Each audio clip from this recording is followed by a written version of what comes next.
سڵاوتان لەبێت لە شارپرێسەوە هەواڵی ڕۆژتان پێشکەشەکەم سەرەتاش بە گرنگترین ناونیشانەکان دەست پێ دەکەم. سەبارەت بە تاپۆکردنی خانوویەکی حکوومی داواکاری گشتی هاتە دەنگ.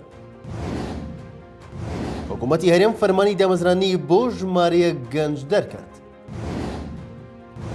هەرێم لە بودجەی گشتی عێراق بێبەش دەکرێت.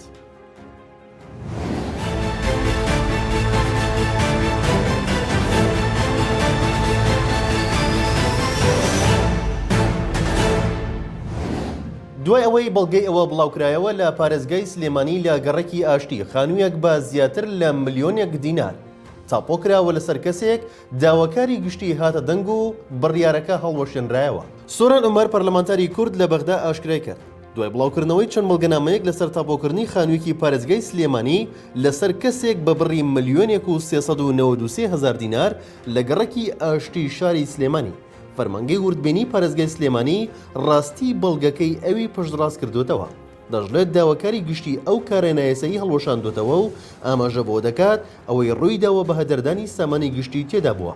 پێچەوانەی یاسا کارەکە کراوە بۆیە بڕیاردرا خانووەکە بکرێتەوە بە ناوی بەڕێوەبەرایەتی خۆجێتی پارێزگای سلێمانی.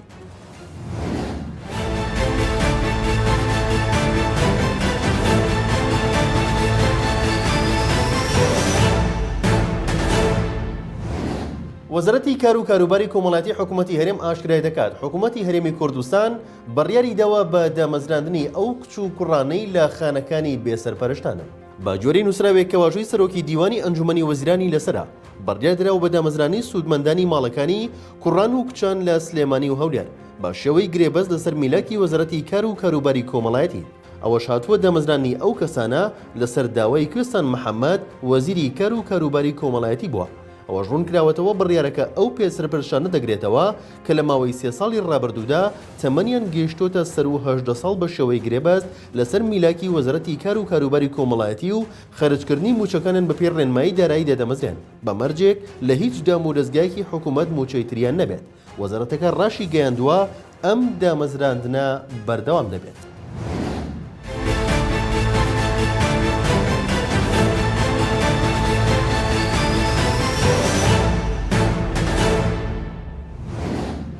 ئەندەمێکی پەرلەمانی کوردستان حکومڕانی لە هەرێمی کوردستان بە ناشرین ناودەبات و ڕای دەگەێنێت سەرانەی ئاژەڵ لە هەرێمی کوردستان ئەگەر لە هەولێرەوە بێتە سلێمانی $30 بۆ سەرێک ئاژەڵ وەردەگیرێت دەژڵێت بە پێچەوانەوە پارە وەرناگیرێت.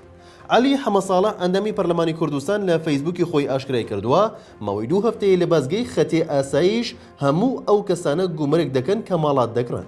دەژڵێت گومرگەکە بۆ ئەو کەسانەیە کە لە سنووری پارتی مەڕ و ماڵات و ئاژەڵ دەگوازنەوە بۆ مەیدانی تایبەت بە ئاژەڵان لە حاجیاوە.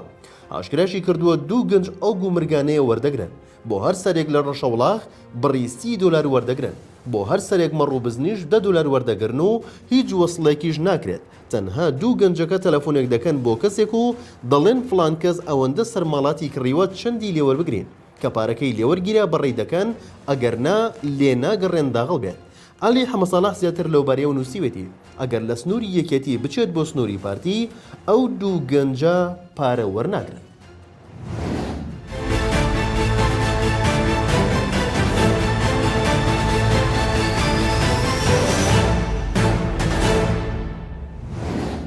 ئەندەمێکی لیژنەی دارایی عێراق ئاشکرای دەکات شاندی هەرێم لە سەردانەکەیدا بۆ بەغدا داوای کردووە پشکی هەرێم لە بودجەی گشتی عێراقدا لە 170 بێت. عێراقی ژووتوێتی لە 12.67.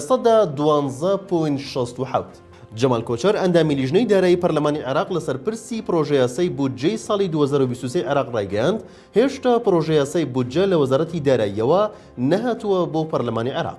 سەبارەت بە پشکی هەرێم لە پرۆژە یاساکەدا دەڵێت 3 بۆچوون هەیە لەسەر پشکی هەرێم هەرچەندە شاندی هەرێم داوای کردووە لە 170 بێت بەڵام عێراق باسی لە 12.67 کردووە.